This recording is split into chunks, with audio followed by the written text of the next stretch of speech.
Welcome, everybody, to episode number 23 of the YWC Football Talk podcast. Last week was all AFC. This week is all NFC. And I got two, like how I got two AFC guys last week, I got two NFC guys this week. Matt Beast makes his return, and making his first return since the very first. He was my first ever guest on the pod. Brittin Harrison is back. We'll talk some NFC football as we're only 2 days away. Boys, how are we feeling about it? We're feeling really good, really excited on the eve of football. I cannot wait, man. I mean, it feels weird because we didn't get any preseason football this year, so it's just kind of just jumping on us now, or we're just keying right into week one, but I'm excited. Yeah, like you said, it doesn't even really feel real. You know, it feels like we haven't really had any time to prepare, and it's just like, okay, we're already back to football season.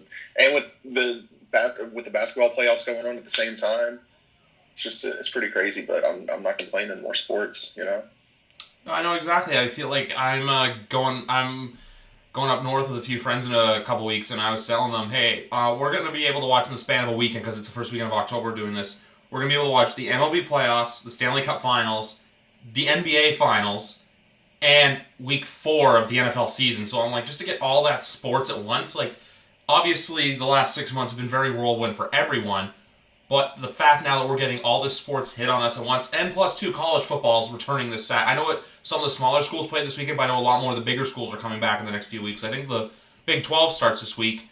But yeah, just a sports overload, and I'm excited. And, well, let's not talk about college football and get me all sad, so let's move on to NFL. All right. Me and Beast are both two sad Razorback fans right now. We'll be lucky to win a single game this season because that schedule is brutal. The worst schedule I've ever seen. Yeah. I didn't mean to get it off on a somber note, but just on another quick note, right before we started recording, I actually tweeted out, I'm kind of being a Ian Rappaport or Adam Schefter for some people here, but Von Miller had a freak injury in practice today, and the team is fearing that it's season-ending for an ankle injury. So we know Vaughn had a bout with COVID-19 earlier this year. Hopefully the injury isn't too serious, but if it is, get better soon, Vaughn. Yeah, because I always said that, because you know how you guys said earlier that your biggest fears was, or not biggest fear, but you know you said no preseason, so the itch for football is there? My only big concern of no preseason is that you're going to see someone big go down week one. Like, I'm not hoping for it. I'm just saying, like, for as bad as it will be, it wouldn't shock me totally if someone has a freak injury week one, but that's just me. Anyway, guys, I think there's 4 divisions. The NFC this year, honestly, is very intriguing just because I feel like for the first time in a long time, you don't know exactly who's going to win all 4 divisions. Like with the AFC, we talked about this last week, we feel like teams like Baltimore and Kansas City are kind of already lock-ins to win their divisions. But I feel like with the NFC, it's kind of open season for who can win any division. Yeah, I mean, one thing that's been consistent over the years with the AFC is you always have your usual suspects coming out of the conference. It was, for a while, it was the Colts here and there, the Patriots mainly, and now it looks like it's going to be either the Chiefs or the Ravens. My money would probably be on the Chiefs again, but and the NFC, it's always been kind of a roulette. You never know who's going to come out of the whole entire conference, and I feel like it's much more competitive than the AFC, and in general, it's much less predictable. The AFC could be a little bit different this year, but you guys went really good in depth on the AFC, so check out y'all's thoughts on that from last week if you guys want to listen to some AFC talk as well. Yeah, I was about to say that episode went pretty long, and I was going to start with the South, but I want to leave that till a little bit later on. I want to talk first Britain's NFC East, And Brittin, I know you're a Cowboys fan, but I want your thoughts on where you feel like this Cowboys team could go in 2020. Okay. Thing about me being a Cowboys fan, a lot of Cowboys fans are very unrealistic. I'm one of the few you'll meet that try to keep my expectations as realistic as possible. But I think with the talent this team has this year on offense, on defense, new coach, I think they have all the ingredients they need to make it far into the playoffs. Do I think they'll make it to the Super Bowl? Probably not. I don't think they're better than a team like the Saints. But I think there's going to be a really good season for the Cowboys. Sorry, I got kind of sidetracked there. I think they're going to surprise a lot of people. I don't know. It's all good. I always see the Dallas Cowboys personally. I personally have them winning the NFC East this year. I think that with Mike McCarthy coming in, you're going to have a new look. Mike Nolan, I believe, is the new defensive coordinator for the team, so it'll be interesting to see how they go. My only concern just with the defense is the secondary, but I feel like if the defensive line can get enough stops, it'll help them win games. It's just that big pass threat, considering some of the competition with some of the receivers that are in the NFC. But the fact that Dak's playing on a 1-year contract, like, he's got nothing to lose. Like, Cooper got paid, Zeke got paid. Dak's just trying to go out there and show Jerry Jones, if he can have a good season and win the division, there's no excuse why Dak should get a long-term contract. Yeah, I think that's all it comes down to is just I think he's going to have a career year. He's out to prove that, if he wants that money that he claims to want so much, he's got to go out and prove that he's worth it. And I think he's going to go out and do it. I think he's capable of it. And I hope that he surprises a lot of people this year because I myself am not the biggest Dak supporter, not the biggest Dak fan. But I'm really excited to see what he can do this year. And like you said about the defense, like the defensive line is looking really great. Leighton Vander Esch, Jalen Smith, if they can both stay healthy, unstoppable. You let go of Byron Jones in free agency, that I don't understand. But they did re-sign Brandon Carr. He's a former Cowboy. He spent the last couple seasons in Baltimore. He's learned a lot there. Maybe he'll come back better than he was last time he was in a Cowboys uniform. Yeah, and also, too, I feel like, I know at the time of the draft they could have got someone like Xavier McKinney, but I feel like the fact that they went out and took another receiver in Lamb is just honestly showing that, hey, we have a great offense. We've got arguably a three-headed monster receiver with Cooper, Lamb, and Gallup. Just my only other question really on the offense, because we all know how good the offensive line can be, is just if Jarwin's really going to be that star tight end now that Witten's gone. I think so, dude. He's really good. He's really quick. He has good hands. I'm not going to go out and say he's like a Travis Kelce or anything by any means, but you give him a couple of years, I think he's really going to develop under the system. And hopefully, maybe next year, fingers crossed, Cowboys can get former Arkansas Razorback Hunter Henry and a tight end. That'll complete everything. That'll be the final. What is? I'm not a big Marvel guy, but the last stone in the Infinity Gauntlet. I was going to say piece of the puzzle, but that's another good one, too. And last Infinity Stone works for both of us. What do you guys both think that worst case, best case scenario is for the Dallas Cowboys? For the Cowboys, I think the best case is, the way I'm saying it is, this is the Cowboys' division to lose. It's going to be a two-horse race between them and the Eagles ultimately, but I think the Eagles, they just have an injury bug problem. Like, it seems like the past couple years, they just cannot get healthy, and they're already on the trend of that. And I mean, it's looking like Deshaun Jackson is going to be their only notable healthy receiver this first couple week or two. Alshon Jeffrey's expected back in September. Jalen Reagor got hurt in practice, who's going to be a star wide receiver for them, I think. But in terms of the Cowboys, I really like Dak Prescott. I think he's a really good quarterback, and I think he's going to go out there and prove that he needs a contract. I could see him getting something similar to what Deshaun Watson just signed at $39 million per year. Because I put Dak and Deshaun, I put Deshaun just a tad bit above Dak, but they're really close in the same tier of quarterback to me. Especially, and I mean, if you look at the weapons that Dak has just around him, I mean, you got Zeke, of course, one of the best running backs in the league, Amari Cooper. Amari Cooper's weird because sometimes he'll show off to be an elite wide receiver, and then other times he'll go up against like an elite cornerback and just kind of disappear. But I think it could be better. I mean, you got Michael Gallup. He emerged last year. You have one of the best wide receivers in the draft, CeeDee Lamb, of course, playing the slot. Had a lot of vacated targets with Hurts, Randall Cobb, and Jason Witten. So I think, as you guys were talking about Blake Jarwin, I think he could be a fantastic sleeper tight end this year. So I think him and CD will take over that role. And as Brittin said, Leighton Vander Esch and Jalen Smith, if those guys can stay healthy, they have injury concerns with those two. But if they can just go out there and stay healthy, that's going to be a big key to their defense. And, of course, I mean, Byron Jones, the departure of him is going to suck. But, I mean, the Dolphins paid a lot to get that guy. And, I mean, they drafted Trayvon Diggs in the second round. So let's go see if he's going to be a good cornerback. But in terms of number-wise, I could see the Cowboys going 11-5 and winning the division. Worst-case scenario, maybe like 7-9. But I would probably put it about 11-5 or 10-6. You honestly read my mind because I was going to say the exact same thing. I think best case for the Cowboys is 11-5, they win division. Worst case scenario is 7-9, they miss the playoffs. The other thing I noticed too right here, and I think this is going to be a very key game, Week 16, the Eagles go to Dallas, 4:25. I'm going to assume Buck and Aikman are going to call that game because whenever a Cowboy game's at 4:25, no matter where, you just put 2 and 2 together. And Brittin can vouch for this, but a great example of Cooper getting shut down was last year against New England. I remember they put Stephon Gilmore on him, and you saw absolutely nothing from Amari Cooper in that game. So if Cooper can kind of ball out against some big-name cornerbacks this year, he'll do good. Because, like, I was just looking at their schedule, too. This Sunday night, opening of SoFi Stadium, he's got Jalen Ramsey he's got to go up against. Mm-hmm. Yeah, and he's got to have more than that comeback route. I mean, that he can burn some elite defenders on that, but he's got to have more than that. And sometimes it feels like that's all he has, unless he's just down the field wide open. Exactly, and then so Brittin, do we have all the same agreements with the whole best case, worst case? If you guys win the division, go like say 11-5. Worst case is 7-9 or 8-8. I got us going 11-5, yeah, and winning the division. So I like to hear, and then just quickly with the Eagles, Matt's right in the sense too.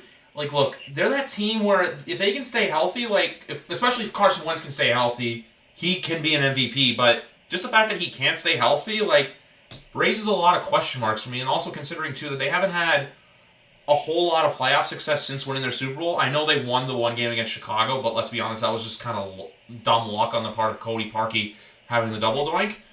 And then, too, Alshon Jeffrey, believe the ball went right through his hands in the divisional round in the Superdome, and the Saints... Matt, who's the Saint that picked that off? Was that Lattimore? Yes, I believe so. Yeah. And then, I like the Eagles. It's just... quickly going best case, worst case with them. I think the best case is, like you said, this is the Cowboys' division to lose, so I think best case for them is like 10-6. Worst case for me for them is 8-8, and they're like the 7th, 8th, or 9th seed. I think that's fair to say, right? Yeah, I can agree with that. I think their offense could be good if everyone stays healthy. And I mean, obviously right now, Miles Sanders, he's questionable to play. Alshon Jeffrey, like I said earlier, him and Jalen Reagor. And their big thing is just health. And, of course, their defense, it's had some troubles lately with their secondary. And if they can ever get that under control and figure out what's going on back there in the secondary, I mean, they got Darius Slay, so that should help. But I just got to see how their defense shows out and if their weapons can stay healthy. And also, too, they did lose Brandon Brooks on the... that was another thing I was going to say. The Cowboys, too, it's going to be interesting to see how they look without Gerald McCoy because he's out for the year, I believe, with an Achilles or an ACL and then or quad, one of the three. And I know the Eagles lost Brandon Brooks for the year with an Achilles injury back in training camp. And as for the Giants and the... I was about to say their old name, but the Washington football team... I feel like these are just two playoff teams where, at best, 6-10 for both of them. But I think the Giants have more potential going forward right now than Washington does, just based off the fact that, look, I know the Redskins have a very, very good-looking defensive line. It's just when it comes to offense, I trust the Giants a little bit more than I do Washington. Yeah, I agree. I think the Giants have a really promising offense for the future. I mean, Daniel Jones last year, maybe didn't have the greatest first year, but he's improving. I mean, throughout the year, you could see him improve. Evan Ingram has proven to be a top tight end. When healthy. Sterling Shepard's had a pretty good year last year, I think, and then, of course, Saquon. So I don't think they have much to worry about on offense, but it's just defense for me, I feel like. I don't put a lot of stock into either the Giants or the Redskins. Formerly known as the Redskins, the Washington football team. I'm not big fans of either of the quarterbacks. I really don't like Dwayne Haskins. I gotta see more out of him to see if he's going to be anything. And I mean, not a big fan of their weapons they got going on there, and their running back situation is just terrible right now. I mean, at first they had Darius Geist, and he got released due to his problems he had going on. And then Adrian Peterson just got cut, and I guess they feel really good about Antonio Gibson or someone there that they have in camp already. I don't know what's going on there, but the defensive line is about the main standout, like you said, for them. And then the Giants, it's just about seeing if Daniel Jones can put it all together with his weapons. Darius Slayton was showing off good things last year. They still got Golden Tate, who's a really good slot receiver. And yeah, I mean, they got Saquon Barkley, probably the best running back talent-wise in the NFL. But I mean, just having a great running back only gets you so far, though, because I mean, just look at the general scope of the NFL. They're not wanting to really pay running backs unless they just really have to, unless you're like a Zeke, a Kamara, a Barkley. And even then, sometimes it doesn't get you very far because, I mean, look at Christian McCaffrey's year last year. Yeah, exactly. Like, his benchmark is, I think, it's like $16 million a season, and so far, that was the one thing, too, I was actually messaging Matt about earlier today was, and I'm just going through Twitter right now, hoping that I can scroll through and see the update. Oh, Alvin Kamara signed an extension, because with our dumb luck, watch, he's going to sign as soon as we're off the air or tomorrow. But the fact that, like, yeah, $16 million is the benchmark for a running back, and even we're going to get into this, but I'm going to be upfront and honest right now. Seeing the fact that McCaffrey is the backbone of that Carolina Panthers football team, they're not going to win a whole lot of games, because I think they're still in the same position as, like, the Giants or Washington, where, look, they got some pieces, but they still got a ways to go. They also, too, their defense is a huge question mark just because of how young they are. It's nothing to do with talent. It's just, when you have a younger defense in the NFL, you are going to fuck up a good amount of times just because, look, everyone makes mistakes and you're just a kid in this league, even though you're 21 to 22, and collectively could probably beat the holy hell out of the three of us in an Oklahoma drill.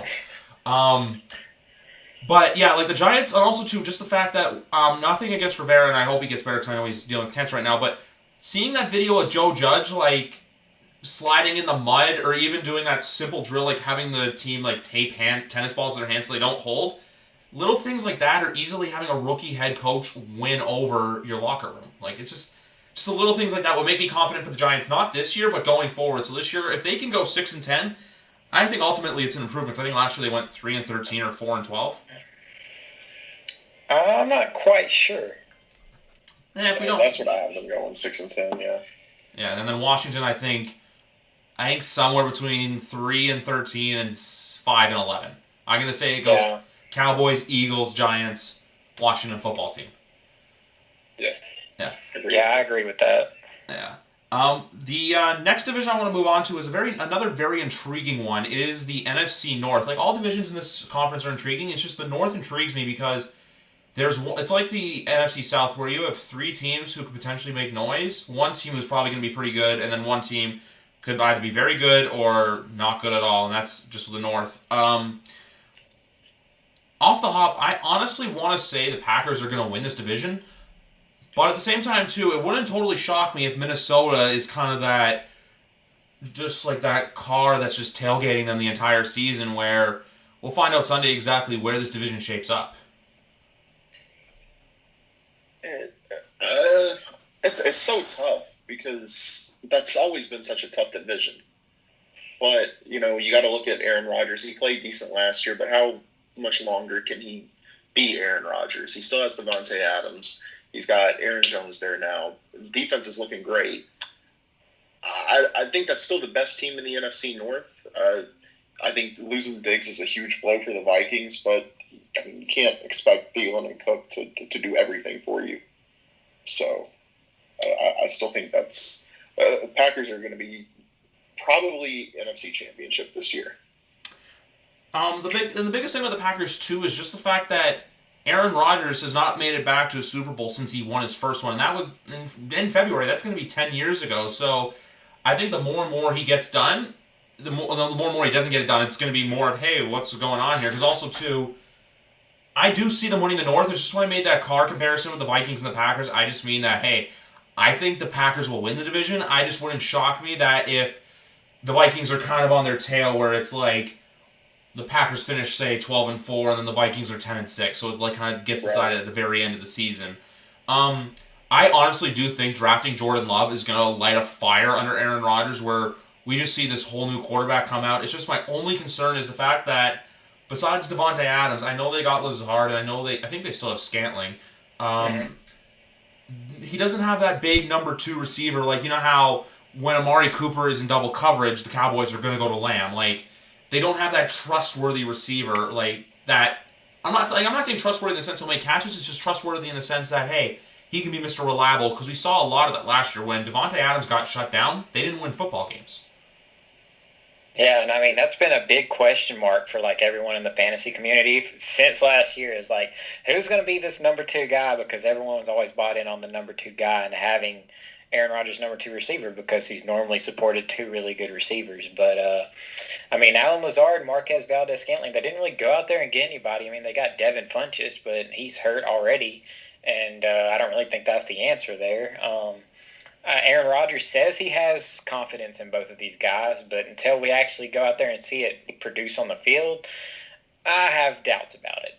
Of course, Devontae Adams is one of the best wide receivers in the league, so there's still that going for him. And Aaron Jones had a fantastic season last season, so many touchdowns, but I think that's going to regress some. They drafted A.J. Dillon in the second round. I could see him getting some work. But in summary, I do think the Packers are going to end up being the winners of this division, most likely, barring injuries, of course. But I think their defense is still going to be pretty good. They had a good core last year. Of course, Jarrett Alexander, I butcher his first name, Zadarius Smith, and their usual suspects on defense. And I think their offense is still mainly just going to run through Devontae Adams, Aaron Jones, and Aaron Rodgers. And the only thing, too, is that they did lose Martinez to the Giants. That's the only defensive blow that I can think of that they lost in the offseason. And they lost Jimmy Graham, too, who's now in Chicago, which, if we were going to go talk the Bears, just not quickly, talk the Bears right now, it honestly wouldn't shock me. Like, look, I know last year them going 8-8 wasn't perfect. I'm not saying they're making the playoffs, but it wouldn't shock me if they're a much better football team in 2020 than 2019, just because, like, right now, too, with everyone saying, like, oh my God, Mitch just got handed the starting job, where in reality, I think Trubisky worked his ass off in camp to get the starting job. That's why they brought Foles in. Well, you also got to think this regime has put their whole livelihood on Trubisky's name. They want him to succeed so bad, and they need him to succeed. I think this is more of a, hey, we really need him to do good because, I mean, Ryan Pace's job is on the line here. He put his namesake on this guy and spent all this equity to be able to draft him high above freaking Patrick Mahomes. And, I mean, he's going to hear that for the rest of his life probably. But I do think the Bears, their defense, of course, is the anchor of this whole team. I mean, I love Roquan Smith. Such a great linebacker. I love that guy. Their D-line, of course, anchored by Khalil Mack, is still just great. The offensive-wise, I mean, you have Allen Robinson. He's been super consistent. And honestly, if Nick Foles ever takes over, I can see Nick Foles always loved his just tall possession-type receivers. I could see that being a connection there if Nick Foles ever has to take over. And we're still waiting to see if David Montgomery can carry the load. But I'm not expecting very much out of Trubisky myself, just because of how bad it looked last season. But if Matt Nagy can Matt Nagy did it before and got him to the playoffs and had Trubisky looking good, so maybe he can do it again. They also did add, they added a couple players, but before that they still have Eddie Jackson anchoring the secondary out of Alabama, who's a good defensive back. And also, too, I'm just looking, they actually got Ted Ginn from the Bears. He's on the Bears now, but he's from the Saints. Yeah. And then, like I said earlier, Jimmy Graham. The only thing that questioned me is that they're one of the only teams I see for depth charts that have 4 tight ends. They have Cole Kmet, they drafted out of Notre Dame, which was a very suspect draft pick. The biggest thing with me for the Bears is their offense. Like, looking at their defense, it's like, look, they can get it done. It's just a matter of, can this offense work? Because, like you said, not only do I think Ryan Pace's job is on the line, I think if the offense has a bad year, I think Matt Nagy's on the hot seat going into the end of the season. Yeah, that's fair for sure. Yeah. I think all they need is a running back. I think defense, they have what they need. Offense, I think Trubisky can go out and have a pretty good year this year. And like y'all said, Allen Robinson's great. But I think all they need really is just a running back. If David Montgomery can stay healthy, they could give the Packers a run. And so I'm gonna. Yeah, exactly. Because like David Montgomery's already out for the first 2 to 4 weeks of the year, and like I've been seeing in fantasy drafts, like Montgomery before Cohen. Like, I understand Montgomery's a good back, but at the same time, too, you're not starting him until at least week 3 or week 4 at this rate, because I know he's got that groin issue. They did also lose Kyle Long. Sorry, I just got a text that was through my Mac. They did lose Kyle Long on the offensive line, who retired, which is a pretty big loss. I know that's a bit mix of injuries and just personal stuff. but this team has such potential to go far. It's just, you always know that the Bears at the end of the day are going to do something stupid to mess their season up. Oh, yeah. I mean, that's true. And just throwing a little bit of fantasy advice there for the Bears. If you drafted like Leonard Fournette, and he's probably not going to play much the first couple weeks of the season on the Bucs, I'm gonna assume. I would definitely pick up Tariq Cohen and give him a play. He's always a safe option in PPR leagues. And a sleeper on this team, Anthony Miller. I think he's going to be a really good wide receiver if Matt Nagy can figure out this offense and get Trubisky going. I agree with your takes on both Cohen and Miller. Quickly, I just want to look into the Minnesota Vikings because, like how we were saying earlier, like the Packers probably will win this division than the Vikings. I think the Vikings are the same thing as the Cowboys, where not in the sense of they have their own destiny in their own hands, but I think they're their own worst enemy. Like, fair to agree? Yeah, I mean, because Kirk Cousins, if you think about it, kind of the same as Dak. He's 1 week he's looking really great, the next week he's looking like crap. So I agree with you there. And like even you said earlier too, the loss of Diggs is going to be big. Like I know they drafted Justin Jefferson out of LSU, but at the time, Justin Jefferson is not Stephon Diggs, and I only know Adam Thielen. I think it was 2018 where for fantasy value, one of the best receivers, he was getting like multiple catches and like scoring really well. Like for the first I think 8 to 10 weeks of the season, and then the last like 5 or 6, it was just completely downhill from there for him. Like where he kind of like went from hero to zero very quickly. My only other concerns for this team really is just tight end because I believe Kyle Rudolph is no longer a Viking. I'm just going to look into that. No, he signed an extension, actually. I think a 4-year extension, which is crazy. That was weird. Someone told me last night that Rudolph was no longer a Viking, unless they were just messing with me. They do have Rudolph, but also, too, it's just a big part of it comes to as well as Dalvin Cook's health. Like, Alexander Mattinson, by the way, is another great fantasy handcuff to get. So, like, if you're like your 15th to 16th round guys, like, you just want someone to sit on your bench, I'd go for Mattinson. I know I have personally in a couple of my leagues. But like I said, too, the Viking team, both offensively and defensively, they're on their own. Kevin Stefanski's no longer there, so it's going to be very... Like, this team, honestly, goes through offensive coordinators like the Cleveland Browns go through head coaches every single year. Yeah, that's pretty accurate. And, I mean, I just want to see how this team... how the wide receiver core shakes out. B.C. Johnson's gotten a lot of hype out of camp.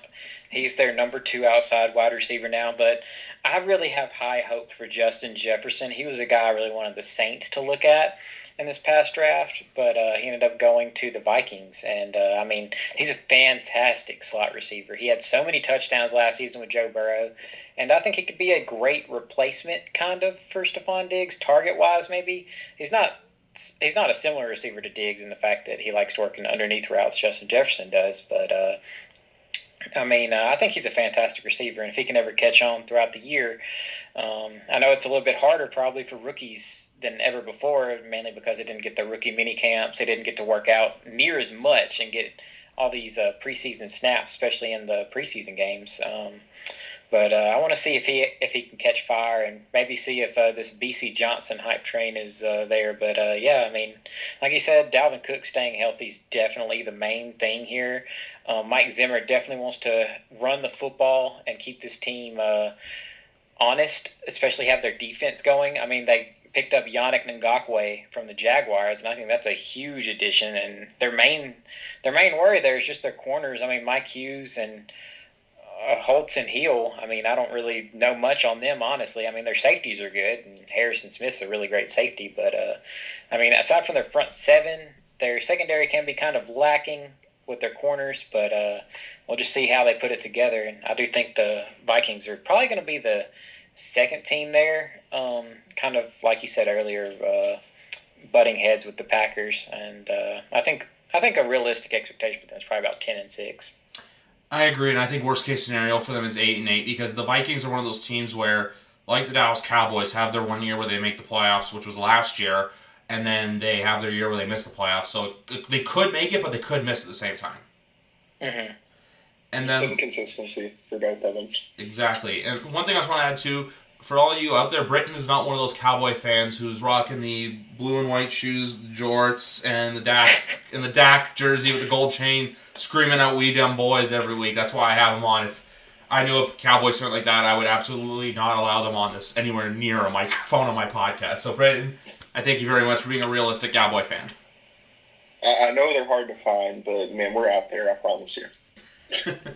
Like a needle in a haystack. And quickly, too, the Bears, I think best case scenario for them is the 7th seed in the playoffs, and the worst case is they just miss the playoffs and it's a dumpster fire and both Nagy and Pates are gone. Yeah, I agree. And speaking of coaches on the hot seat, the Lions definitely have one with Matt Patricia. I'm going to go into that because, as you both know, I have a history with Matt Patricia as Patriots defensive coordinator. The reason why I feel like he's not working is because, unlike what Brian Flores is currently doing in Miami, Patricia's just trying to be Belichick, when in reality, what you need to do is just take his mannerisms and apply it to your own thing. Don't try to be a carbon copy coach of him. We saw like how the Lions locker room completely lost him. I know they're trying to develop this whole New England West or New England Northwest culture in Detroit with Bob Quinn at general manager and Patricia at head coach, but that mixed with the fact that they have a new case in ownership. I know Martha Ford stepped down, and I believe her daughter, I think her name is Sherry, I'm going to look this up right now, took over the team back in May, which when there's like that just whole change in ownership too, that could really screw up a team. Just give me a second here. She is currently the principal, she's former principal owner and chairperson for the Detroit Lions. It is the new owner, Sheila Ford Hamp, excuse me. Her daughter Sheila, who's about not even that much older. She's in her almost 70s. She's 68 or 69. Nice. But yeah, this football team is the same thing as like the Bears, where look, they have unlocked potential. Like Kerryon Johnson, they got Adrian Peterson. I like T.J. Hawkinson at tight end. They did add some pieces in like Jamie Collins and Danny Shelton on the defense. And they just signed Adrian Peterson, but man, like last year too, like they looked good, but then Stafford went out with injury. I know I'm going on with the Lions, but honestly, and they added Jeff Okudah in the draft. DeAndre Swift's hurt right now. But too, with this Lions team, it's either going to be one of two things in my opinion. Like the Chicago Bears, you're knocking on that playoff door, or you win 3 games and everyone's just in a complete rebuild mode. Sorry for that long rant. You two have the floor. I'm going to take a break. I mean, they could be that team like the Titans last year that nobody expected to go that far. You know, there's always that one team. And, I mean, you never know. It's got to be one team. Oh, yeah, for sure. I think their floor is a little bit higher than the Bears, because I think the Bears could collapse at some point. But I see them maybe like a 6-10, 7-9 team, the Lions. I mean, Matthew Stafford's good enough to kind of keep you afloat. The running back situation, I'm kind of worried about. I mean, they drafted DeAndre Swift, who I'm a big fan of. I think he's a great talent, but, I mean, he's already hurt, and that's why they ended up bringing in Adrian Peterson, who's like 1,000 yards away from Barry Sanders' record, which is funny that he's on the Lions now. Funny to think about, but I don't see him getting 1,000 yards probably in 2 seasons even. And, I mean, Kerryon Johnson's fine. I think this offense is just really going to run through Kenny Golladay and Marvin Jones like it has been. Camp reports for T.J. Hawkinson have been glowing, so maybe we'll see if he can put it all together. Sometimes it takes a couple years for a rookie tight end to actually go out there and start showing out that he's good. I mean, the last one I can think of that just automatically blew up was Evan Ingram, and, I mean, that year, literally everyone on the Giants got hurt, so he was the only other option to be throwing to. I'm interested to see if their defense does any better. They pretty much traded out Slay and got Okudah. Let's see if that helps them out. And they went and picked up some familiar Patriots faces to kind of bring to the defense and maybe bring in Matt Patricia's style that he had on the Patriots. So I just want to see if they can put it together and keep it going. But I'm going to assume that they're going to be like a 6-10, 7-9 team, middle of the road. Yeah, I'd agree with you. Somewhere around 6-10, 7-9. Bears probably. I could see. It wouldn't surprise me if the Bears won 10 games. Honestly, I think they have the talent to do it, but will they? Probably not. realistically, probably about 8-8 for the Bears. But, Beast, about the Lions, isn't it weird how there's always like this kind of triangle of the Lions, the Patriots, and the Razorbacks? Yeah, it is funny how it goes. I mean, old Trey Flowers, he ended up on the Patriots. And, I mean, if you think about it, Ryan Mallett was the backup quarterback for the Patriots for a long time. And Jake Beckett, of course. Yeah, for sure. And it's just funny how it goes. And some of the better Razorback players end up either on the Patriots or the Lions. I mean, you got Dre Greenlaw, who showed out on the 49ers lately. Yeah, it is a weird triangle there for sure. Yeah, even Bielema was on the Patriots staff at one point. It's like, what is Belichick's obsession with the Razorbacks? Me and my stepdad legitimately want to know. But I don't know if we'll ever find out. I don't know. He probably has a scout down here somewhere.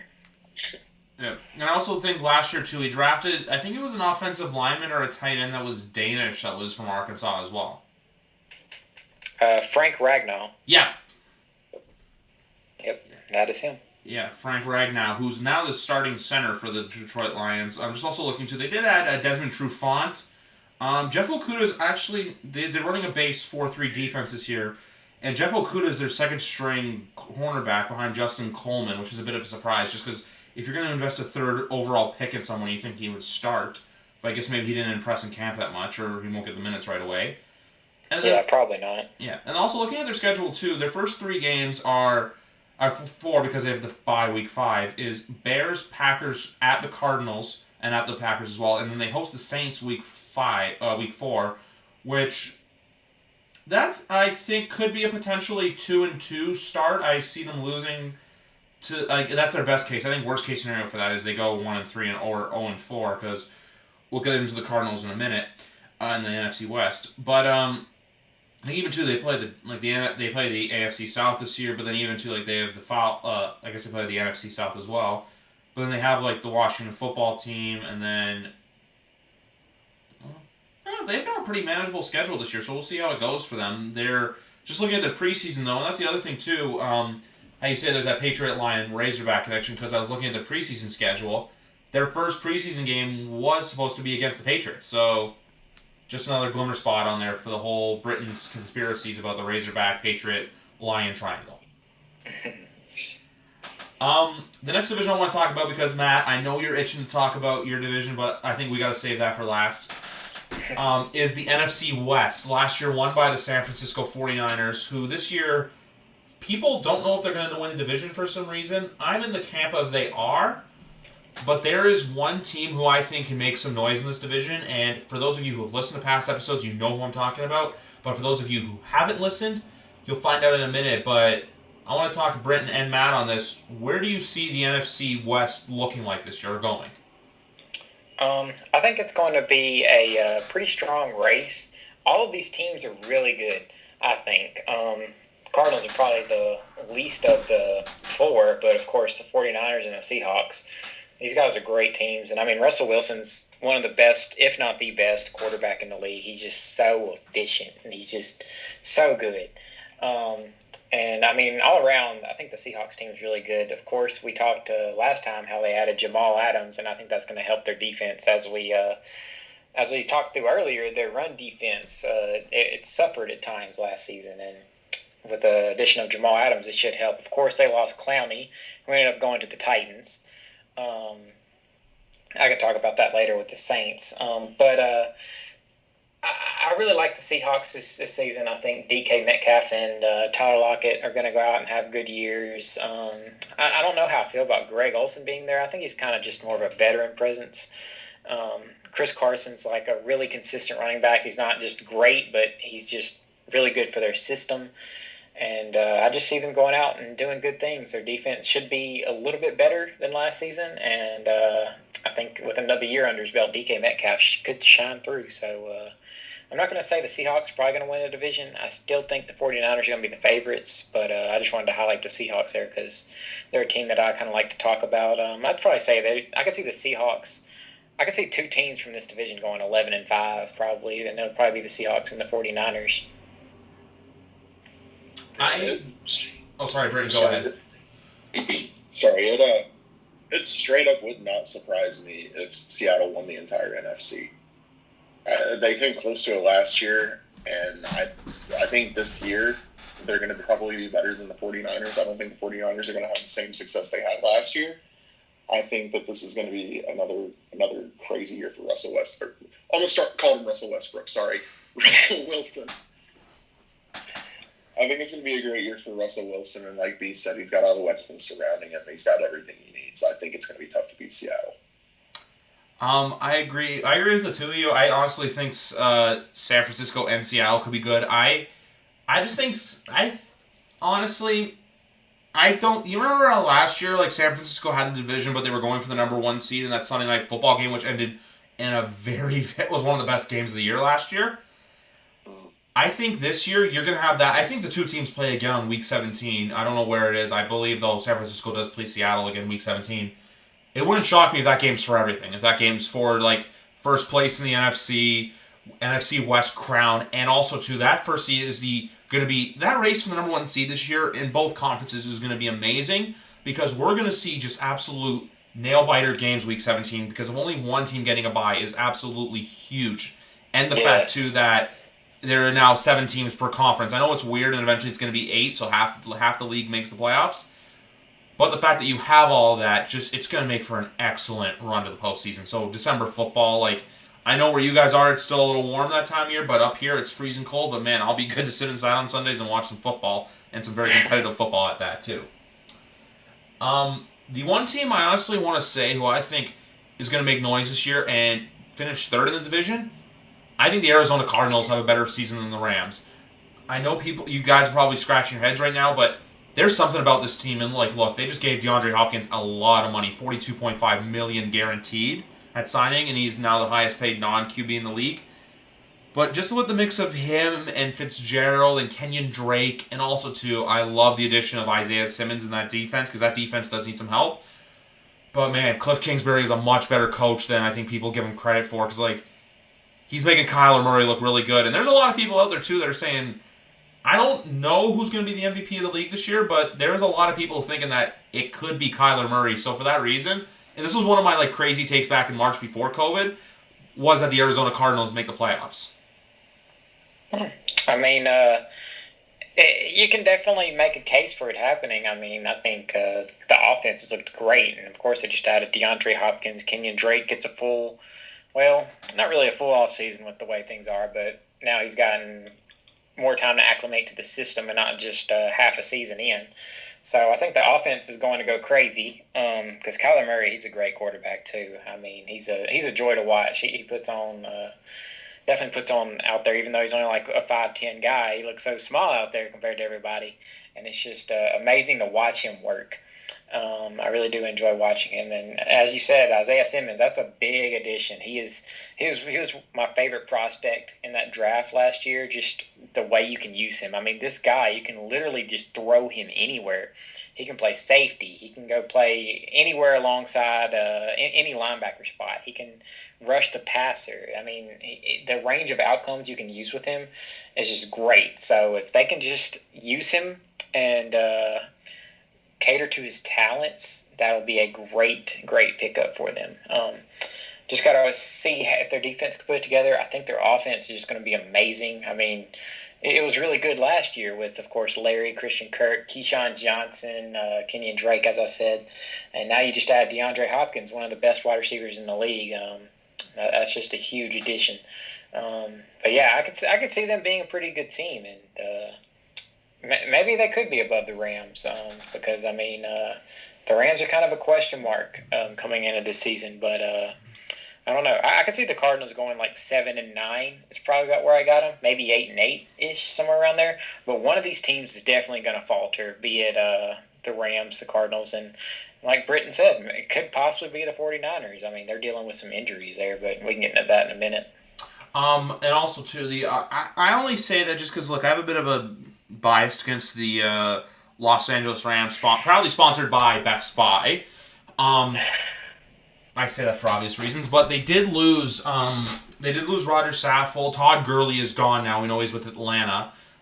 Their biggest question to me is just, can they reinvent themselves? Because, like, look, they had a great 2018.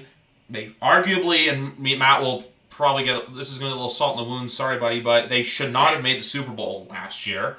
And then after that, Belichick straight up exposed McVay, and then I feel like everyone else saw that film and said, hey, here's a perfect game plan to beat the Rams. So they just took it and went. So if McVay can figure out a way to reinvent them, I think they can be a wild card team or that 7th seed. But if they stay the same team and Jared Goff doesn't start to go up or excel, this team's not making the playoffs in 2020. Yeah, I agree with you guys. I was thinking about that before we recorded this today about the Cardinals. I legitimately think they could go 8-8. Like you guys said, the offense looks incredible. I think all their games are probably going to be really high scoring, but defense is going to make up for it. It's going to be. When I say high scoring, I mean high scoring on both sides. So. Oh no! I got that right away too. Because I remember last year too, they had 2 games against San Francisco, and both games I think were at least over 40 points. So I just want to look at because I know they're playing San Francisco week 1. I want to see if the betting odds are out because I don't bet, but I like to pay attention to spreads and stuff and over-unders. But the over-under on this week's game, San Francisco is a 7.5 point favorite, and it's a 47 over-under. So if I were to bet, I would take the over on that game. That game goes over 47 points. If I were to, I'd say probably you'll see a lot of games 35 to 28 and stuff like that, or even 34 to 27, somewhere in that range for the Cardinals. Then you had Mr. 2-touchdown DeAndre Hopkins. That offense is going to be really, really hard to stop.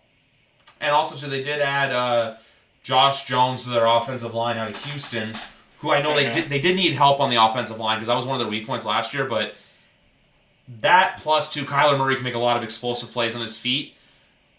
How I was saying, I heard some people saying that he could potentially be an MVP candidate. I'm not saying he's going to win the MVP, but I'm just looking at how Patrick Mahomes in his second year, Lamar Jackson in his second year, both won MVPs. Could Kyler follow suit? I think that's pretty big shoes to fill, if you had to ask me. I think if I had to bet on an MVP candidate from this division, I'd probably put my money on Russell Wilson myself. Exactly, I agree with you, Beast. Yeah. So it was just all hypothetical, but oh yeah, for sure. Yeah, I do agree with you guys though. Where I think their best case is actually 9-7, and their worst case is probably 7-9 or 6-10.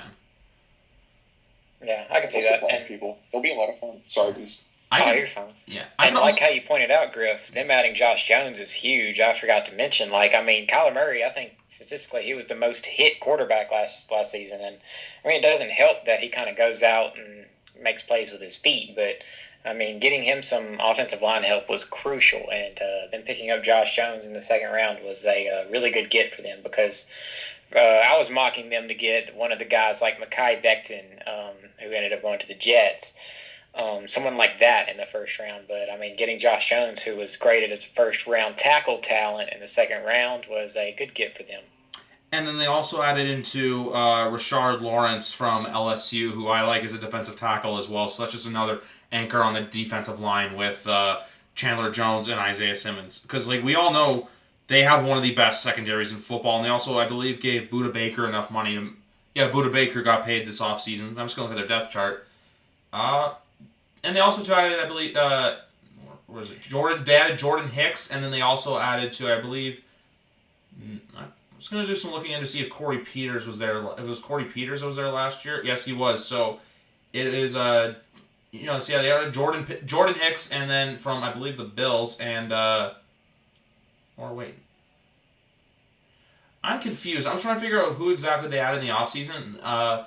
Sorry about this, guys. I am just kind of messing up right now. Who are their offseason additions? Just Jordan Phillips they added, and Devon Kennard, excuse me. Those are the offseason additions. I got Kennard from the Lions and Phillips from the Bills. So, and like I said too, Cliff Kingsbury's a very exciting coach to where last year it was a very suspect hiring, but at the end of the day, a lot of people were impressed. But one comparison I could make as potential worst case scenario is, do you guys remember the 2019 LA Chargers where they had a lot of close games where they lost a lot of them, so they ended up going 5-11? That's why my worst case with the Cardinals is 6-10. Yeah, I can see that for sure.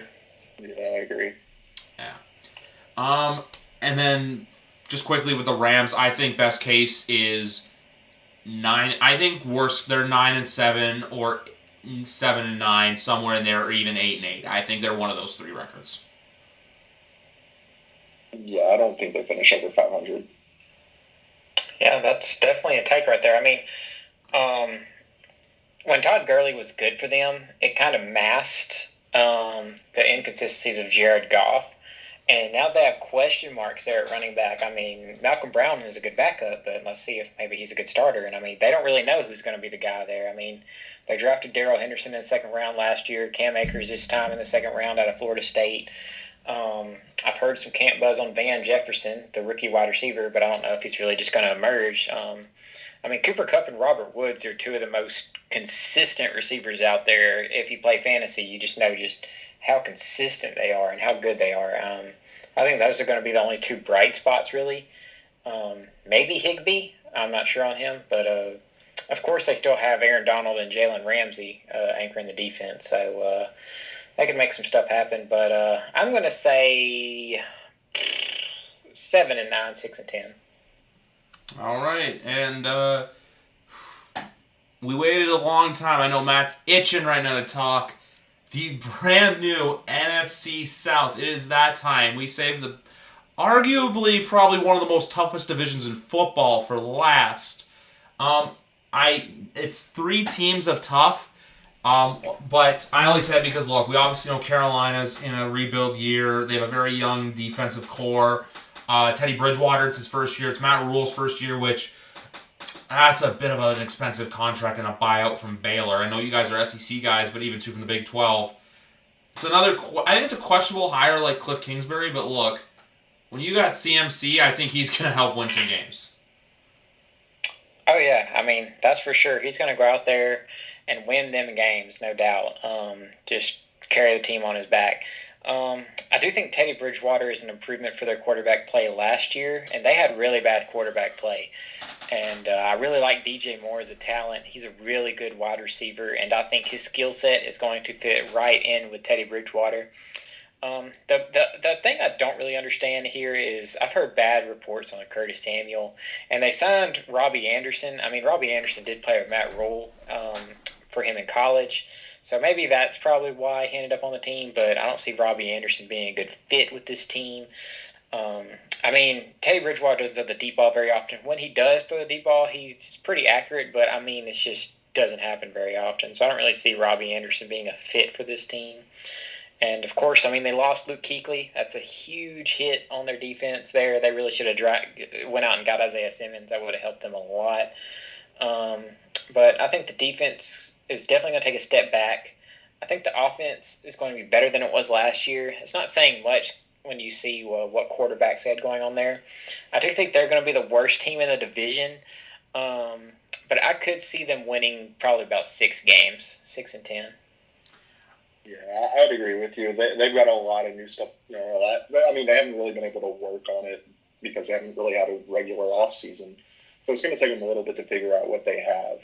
So I don't think they're going to be worth much this year. I agree with you both. I just think their best case is 6-10. I think their worst case is 4-12. I think this is a top 5 draft 2021 team.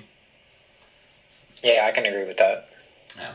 And moving on next, I'm going to save a lot better 2 teams for last. I think, man, if they're like this team, it's another bird, but they're a bird with a bit of a broken wing. But if the Atlanta Falcons can stay healthy, I think they get the 7 seed. That's that. Either one of you who wants to go first, take the floor. Oh, yeah, I agree. I mean, the Falcons, they have such good talent. Their offense is, of course, going to be crazy. Matt Ryan's a really consistent quarterback, even though I hate the guy. I got to give it up to him. He is a very consistent guy, and he just goes out there and throws for so many yards, so many touchdowns every year. It helps when you got a wide receiver like Julio Jones, and, of course, you got Calvin Ridley behind him. The big question is, what's their running back crew going to look like, and can Todd Gurley actually go out and show out? Like I said on the last time I was on here, he's got to go out and there and prove to other teams that he's on like a 1-year rental agreement to show that he can actually go out there and play like he used to. And I think I'm going to bet towards him not being quite as good as he was. But, I mean, when you're on an offense that's as good as the Falcons, you're going to have chances to score and chances to put up points. And their defense, honestly, it's had troubles. Keanu Neal's already questionable. He's a really good safety, though, when he is on the field. Of course, they got Deion Jones, a great linebacker. Their defensive line has some talent kind of all over it.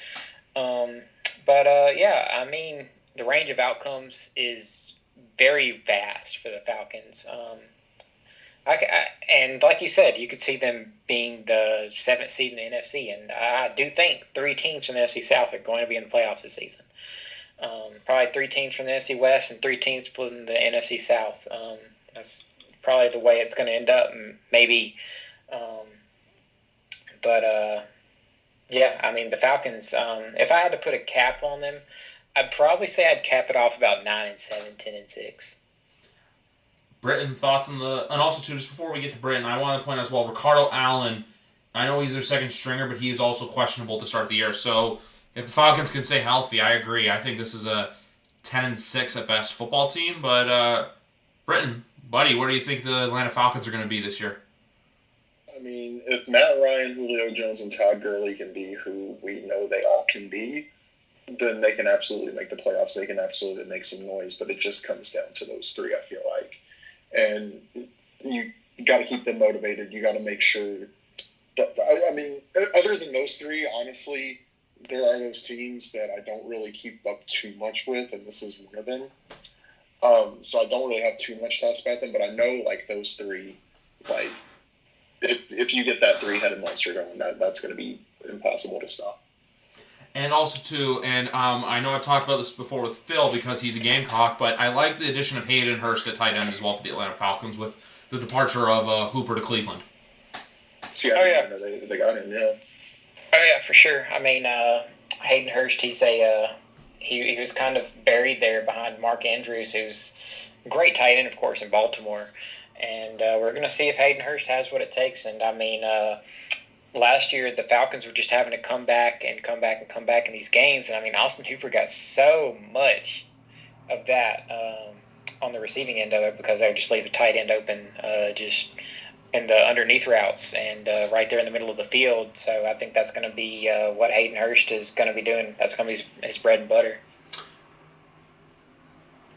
All right, now on to one of the biggest talk debates in football. There's people who think this division can go either way.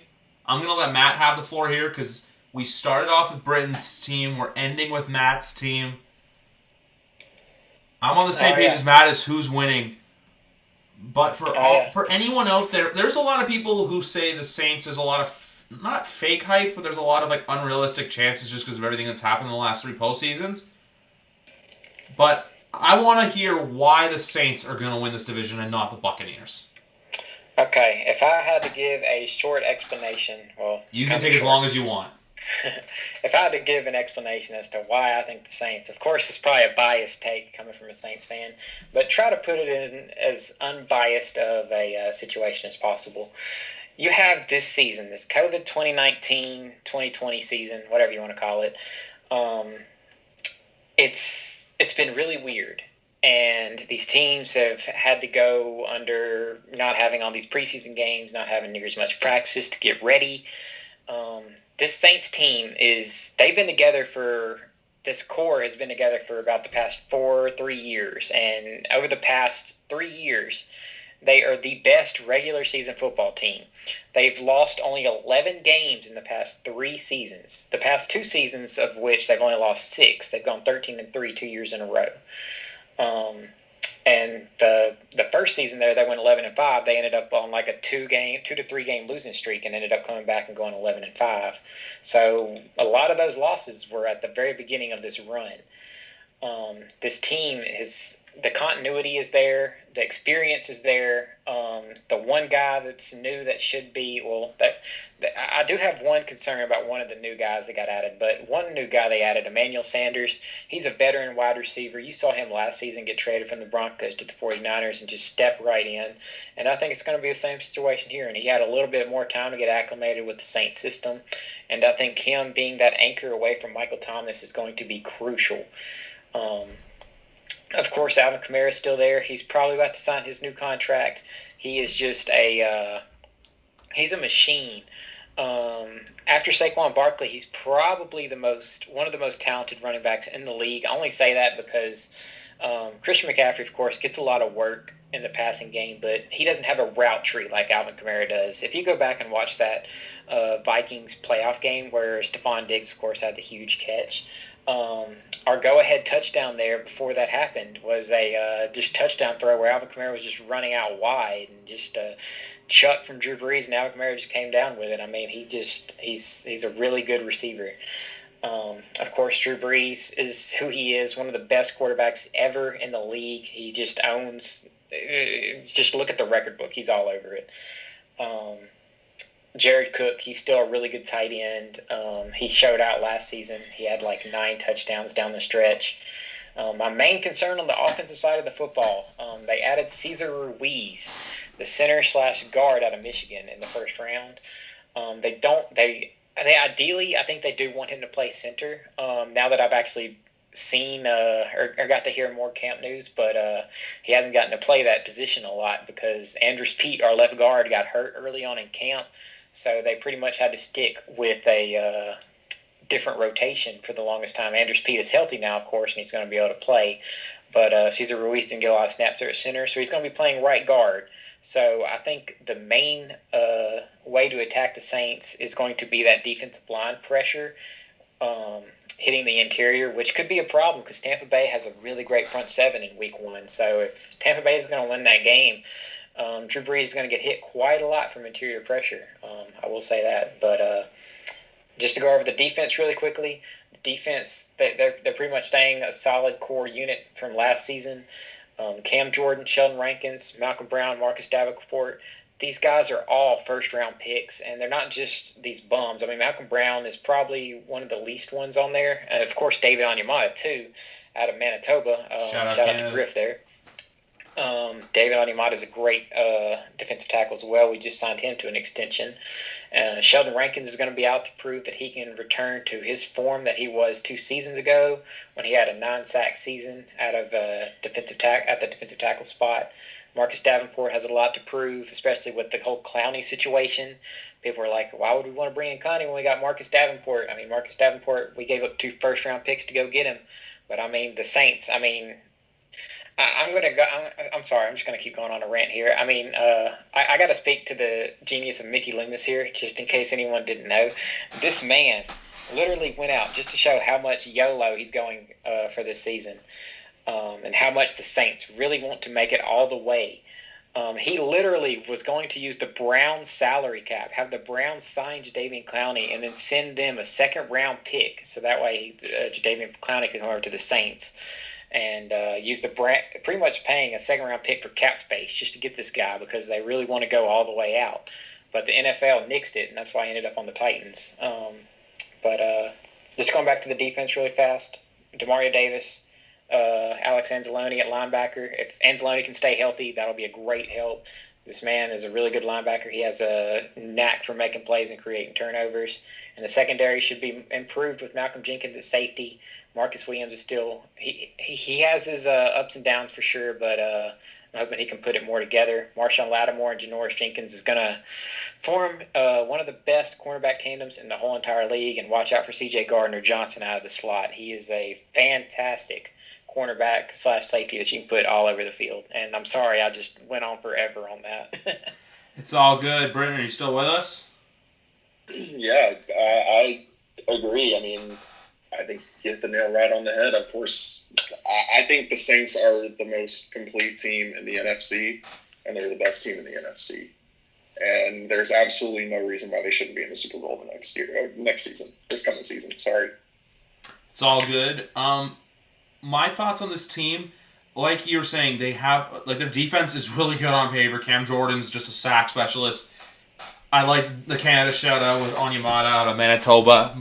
And I like Zach Bond, the, I believe, third or fourth round linebacker they got. Because I saw, too, I was looking at their, when you were on your little rant there about the Saints, I noticed because it's Caden Ellis, who is the starter, and then Bond's the second, so we'll see how that turns out. They just have so many interchangeable parts, like even Trey Hendrickson that can come in and play some snaps. I like Ramchek's one of the best guards, tackles in the league, excuse me. But one question I just want to ask you quickly.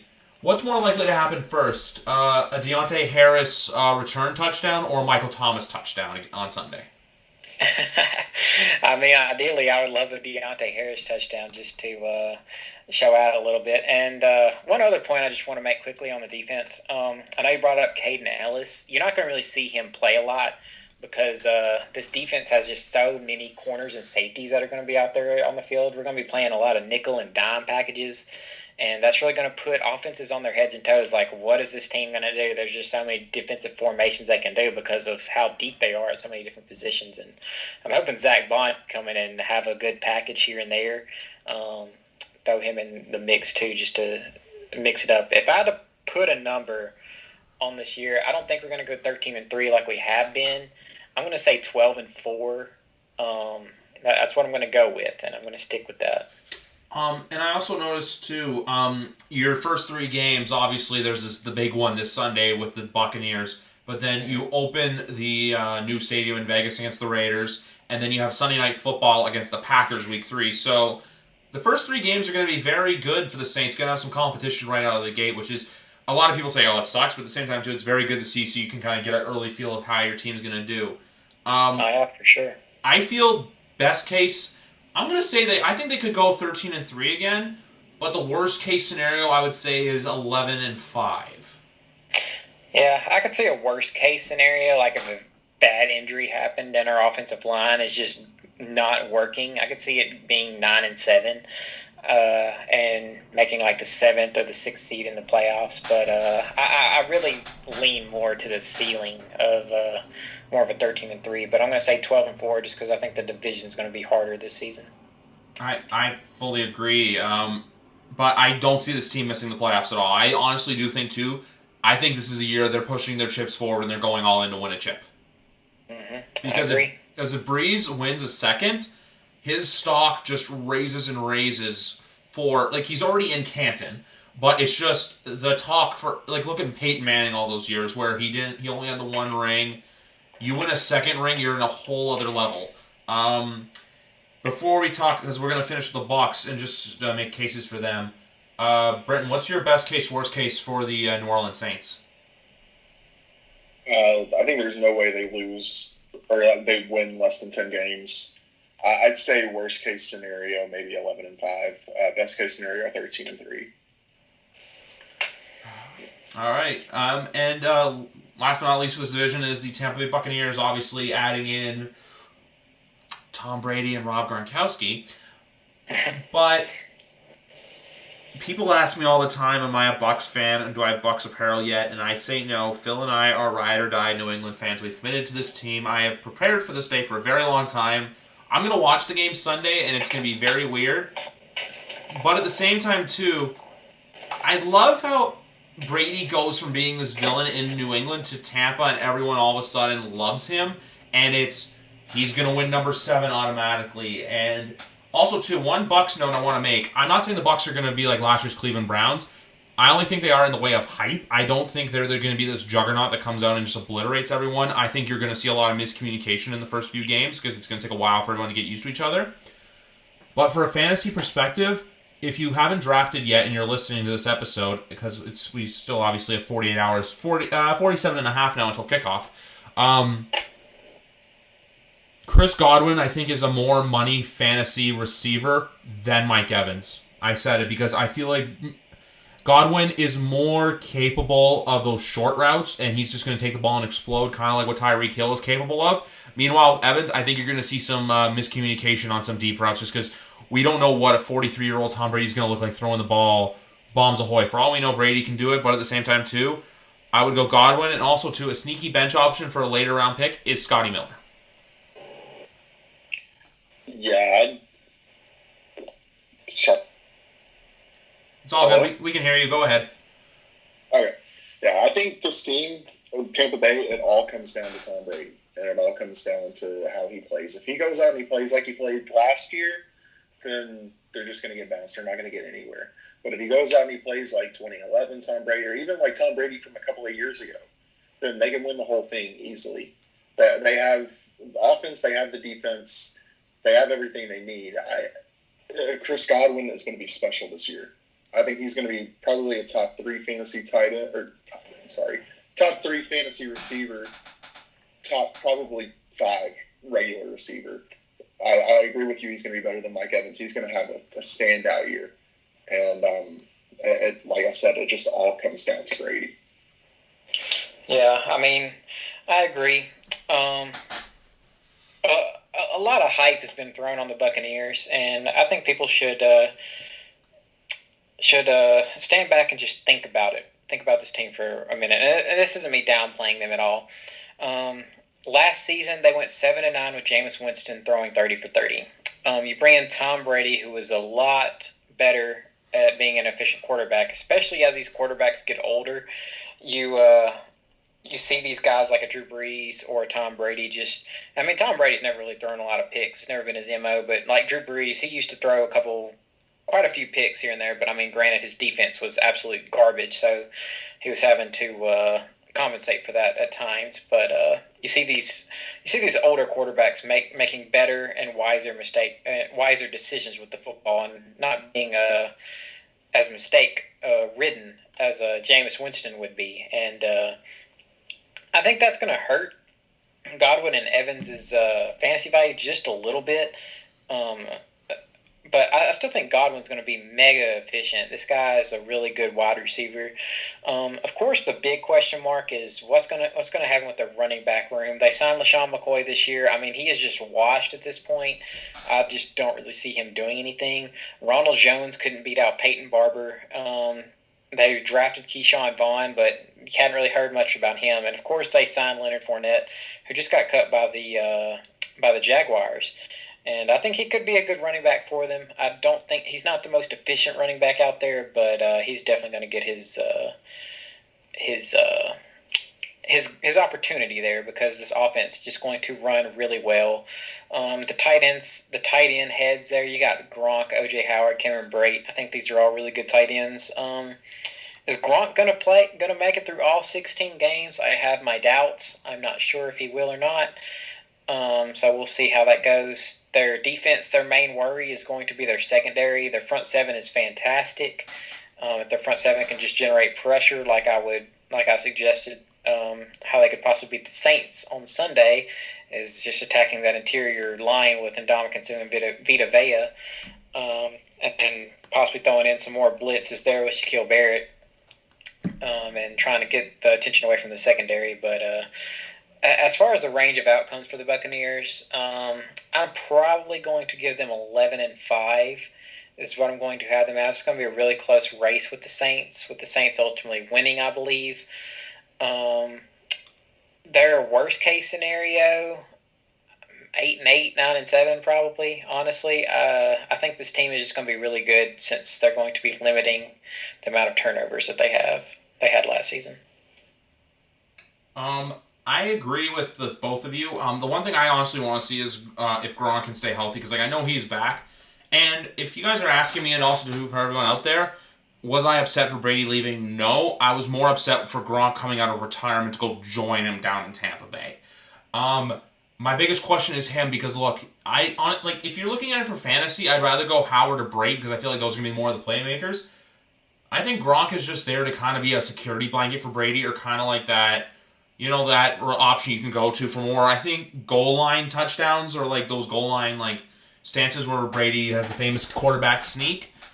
But for the most part, their running game is their biggest question to me. Look, I know you got Leonard Fournette, but you don't know. I don't know how much of you're going to see him of week one. Their offensive line is still a huge question mark to me. I know they got Wirfs in the draft, but last year I think Winston was sacked 47 times, and that's the other thing I was looking at too, is if this offensive line can't hold up for Tom Brady, like, I'm not knocking their offensive line, I'm just saying it's not like exactly you have Jameis Winston behind you. You have to protect I'm not going to say probably, he is the GOAT. He is the greatest quarterback of all time who brought me many joys throughout the years, gentlemen, but I'm just saying this right now. If he gets knocked around a lot, who knows? His body is not what it used to be. I know he does all his avocado ice creams and smoothies and the TB12 method with Alex Guerrero. But if Tom Brady can't stay healthy, this whole experiment kind of failed. And the one thing, I know we said we're excited for football, but there's one thing I'm also equally excited for, and that is next Monday on shows like Get Up, First Take, Good Morning Football. If the Buccaneers go out and win the game, Brady is a god, and the Bucs are going to go and win the Super Bowl. But if not, it's going to be I'm just thinking about it. The what if Brady doesn't play well, but Cam does play well, and Breeze plays well. It's the overreactions next Monday are just going to be absolutely ridiculous, and I am here for it. Yes, I agree. I mean, week 1 is pretty much the big. Everyone's good. Everyone's good going into the season. Everyone, and until one team loses and another team wins, the overreactions are going to be insane. People are going to doubt the Saints if they lose. People are going to doubt the Bucs if they lose. And people are just going to be writing these teams off automatically in week 1 because that's just how it is. And you brought up a really good point with the offensive line. They don't have Jameis back there. And, I mean, Jameis gets a lot of flack, but he was really sneaky, elusive back there and really good at warding off tackles. And, I mean, Tom Brady definitely does not do that. So that was a really good point you brought up. Also, too, before we wrap things up, in addition to the Von Miller injury, Bradley Chubb, they believe, is not 100%. He's coming off a torn ACL from last year. So they aren't 100% sure if he's going to play Monday or not. He'll probably be on a pitch count. And also, too, another thing to look out for fantasy if you draft already. But Brandon Cooks is questionable with a quad injury. He did not practice today. So it's just a couple things from James Palmer of the NFL Network I wanted to point out. My best case for this Bucs team is not Super Bowl. I think if they want to make noise for the Super Bowl, that is next season. I think this year, it would, I think this team's worst case scenario is a 7th seed and they make the playoffs at a 10-6 or a 9-7. Their best case is they win. I'm not going to say a record because I think it's just going to be whatever is better than the Saints. And another thing to look out for, too, which I found kind of funny but also kind of stupid, is that 15 of their 17 games are at opposite times of the Patriots. And with that being said, am I going to go out of my way to watch Bucs games? No, but if it's a primetime game, which the Bucs have 5, will I watch? Yeah, because I'm a football junkie, not because I miss Tom. Will I secretly cry, though, if he does succeed? Maybe a little. Another point I wanted to ask you guys about before we do wrap up. I know we talked NFC. I know we talked just NFC today, but if you guys had to give a prediction for who's going to be in the Super Bowl this year, what do you guys think? What do you think the matchup will be in? It's scheduled for Tampa, but who knows at this point where the Super Bowl will be. Or if it'll even have fans. I've got Kansas City versus, it's tough between Seattle and New Orleans, but the Super Bowl that I won in the past 2 years is Chiefs versus Saints. So I think that's what we're going to get this year. Yeah, I tend to agree there. I kind of bounce back and forth if I think the Ravens can make that step. They kind of, for the lack of a better term, pooped it away against the Titans last season in the playoffs. And I want to see if they can show off again in the playoffs, because I really don't see any other teams in the AFC that could possibly make it into the Super Bowl besides them or the Chiefs. And maybe the Titans can show up again, but I just don't think I just don't think they can do it. So I don't have much confidence in any of the teams outside of the Chiefs and the Ravens. And, of course, I want to see my Saints in there. So I'm going to end up predicting the same thing I predicted last year and predict a Kansas City versus Saints Super Bowl. My dream Super Bowl was always Brady versus Breeze, Patriots, Saints. This year's obviously different with Cam, and I've said this before on record that this season's a Pandora's box, and I get to open it on Sunday at 1 o'clock in the afternoon. But I'm going to go a little different than you guys. I honestly think this is the year that the Ravens finally win in the playoffs. I'm going Ravens versus Saints for my Super Bowl matchup. I think we're going to see Ravens Chiefs in the AFC Championship game, and I think it'll either be Saints versus Seahawks or Packers in the NFC Championship. Okay. As far as like divisional championships, I agree. Ravens and Chiefs, and I'm going to throw a random bone out there. I'm going to say it's going to be Bucks and Saints in the conference championship. Yeah, I'd say AFC, definitely probably going to be Kansas City and Baltimore. That's going to be your next New England versus Pittsburgh and all that. But NFC is going to be probably, like I said, Saints versus Seahawks. That's going to be such a good game. Oh, yeah, for sure. Happens. And if I quickly I know we're NFC, I just want to ask you quickly, AFC. If you had to pick two teams from last year who did not make the playoffs that will make the playoffs this year from the AFC, who do you think it'll be? Both of you. I got to think about that for a second. I think one easy answer, or both easy answers here, would be, I think the easy answer would be to say the Steelers and the Colts. That's who I'd probably go with if I had to choose two teams that didn't make the playoffs that's going to make it this year. I think the Colts, they have a good core there for sure. Phillip Rivers is still a good quarterback. I think their offense is going to be nice. Their offensive line is one of the best in football. And they got a good core there on defense. And the Steelers, I think they can be a good team with Big Ben back, and their offense should be running pretty well, hopefully. Maybe Juju can come back to form. Yeah, I agree with the Steelers. I forgot their defense has really stepped it up from what I've heard. And I don't know. The Bills made the playoffs last year, didn't they? They did. They lost to Houston in the wild card round. Or they choked the game away, excuse me. I think they were up like 15-0 at the half, and then they just shit the bed. I guess I'd agree with Beast and the Colts. I mean, they're typically one of those AFC teams that are always in there. So. I was the same as you guys. I actually have the Colts winning the AFC South. That's because if you've listened to many episodes before, you know I have a bit of a reactions to the Houston Texans that isn't looked on as positive. I think a lot of their management style is very unorthodox and just not natural, even though Deshaun Watson got his money. But anyway, guys, 2 days before the season, thank you very much for coming on. We had a great NFC talk today.